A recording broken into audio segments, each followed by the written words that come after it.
আৰক্ষীয়ে নিজৰ তদন্ত কৰি আছে, কিন্তু খিলঞ্জীয়া মানুহক গ্ৰেপ্তাৰৰ ক্ষেত্ৰত আমাৰ আপত্তি আছে আৰু আমি আশা ৰাখিছোঁ তনুচাৰীক অতি শীঘ্ৰে অসম আৰক্ষীয়ে গ্ৰেপ্তাৰ কৰিব আৰু খিলঞ্জীয়া মানুহৰ পক্ষত ৰায়টো দিব বুলি আমি আশা ৰাখিছোঁ। আজি শংকৰৰ বেল পিটিশ্যনো আছে, আমি আশা ৰাখিছোঁ ন্যায়ালয়ে শংকৰৰ পক্ষত ৰায় দিব আৰু অনাগত দিনত এখন ঐক্যবদ্ধ সংগ্ৰামৰ বাবে অসমৰ খিলঞ্জীয়া জনগণক একত্ৰিত হ'বলৈ আহ্বান জনাইছোঁ। এই সংগ্ৰামখন বহিৰাগত মানুহৰ বিৰুদ্ধে, বাংলাদেশীৰ দপদপনিৰ বিৰুদ্ধে আৰু এতিয়া এই সংগ্ৰামৰ ধাৰাত প্ৰত্যেক খিলঞ্জীয়া মানুহ বীৰ লাচিত সেনা নামৰ সত্তাটোৰ লগত জড়িত হৈছে। তাৰ বাবে খিলঞ্জীয়া জনগণক ধন্যবাদ জনাইছোঁ আৰু অনাগত দিনত এখন ঐক্যবদ্ধ সংগ্ৰাম হ'ব আৰু এই ঐক্যবদ্ধ সংগ্ৰামে জাতিৰ মুক্তিৰ পথ মুকলি কৰিব।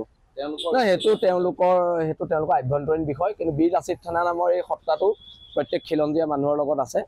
কোনোবা আছে নাই আমি নাজানো, কিন্তু বীৰ লাচিত সেনা নামৰ এই সত্তাটো খিলঞ্জীয়া মানুহৰ প্ৰত্যেক খিলঞ্জীয়া পক্ষত, কেৱল শংকৰজ্যোতি বুলি নহয়, প্ৰত্যেক খিলঞ্জীয়া পক্ষত আছে। আৰক্ষীয়ে নিজৰ তদন্ত কৰি আছে, কিন্তু খিলঞ্জীয়া মানুহক গ্ৰেপ্তাৰৰ ক্ষেত্ৰত আমাৰ আপত্তি আছে আৰু আমি আশা ৰাখিছোঁ তনুচাৰীক অতি শীঘ্ৰে অসম আৰক্ষীয়ে গ্ৰেপ্তাৰ কৰিব আৰু খিলঞ্জীয়া মানুহৰ পক্ষত ৰায়টো দিব বুলি আমি আশা ৰাখিছোঁ। আজি শংকৰৰ বেল পিটিশ্যনো আছে, আমি আশা ৰাখিছোঁ ন্যায়ালয়ে শংকৰৰ পক্ষত ৰায় দিব আৰু অনাগত দিনত এখন ঐক্যবদ্ধ সংগ্ৰামৰ বাবে অসমৰ খিলঞ্জীয়া জনগণক একত্ৰিত হ'বলৈ আহ্বান জনাইছোঁ।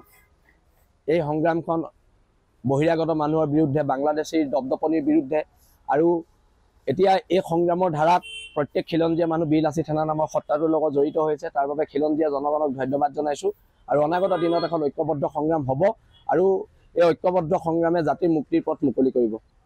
সেইটো তেওঁলোকৰ আভ্যন্তৰীণ বিষয়, কিন্তু বীৰ লাচিত সেনা নামৰ এই সত্তাটো প্ৰত্যেক খিলঞ্জীয়া মানুহৰ লগত আছে।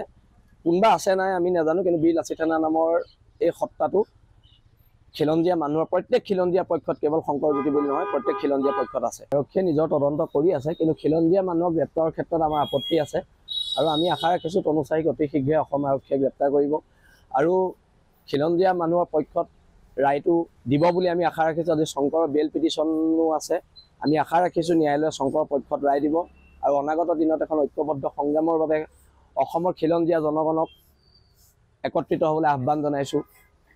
এই সংগ্ৰামখন বহিৰাগত মানুহৰ বিৰুদ্ধে, বাংলাদেশীৰ দপদপনিৰ বিৰুদ্ধে আৰু এতিয়া এই সংগ্ৰামৰ ধাৰাত প্ৰত্যেক খিলঞ্জীয়া মানুহ বীৰ লাচিত সেনা নামৰ সত্তাটোৰ লগত জড়িত হৈছে। তাৰ বাবে খিলঞ্জীয়া জনগণক ধন্যবাদ জনাইছোঁ আৰু অনাগত দিনত এখন ঐক্যবদ্ধ সংগ্ৰাম হ'ব আৰু এই ঐক্যবদ্ধ সংগ্ৰামে জাতিৰ মুক্তিৰ পথ মুকলি কৰিব।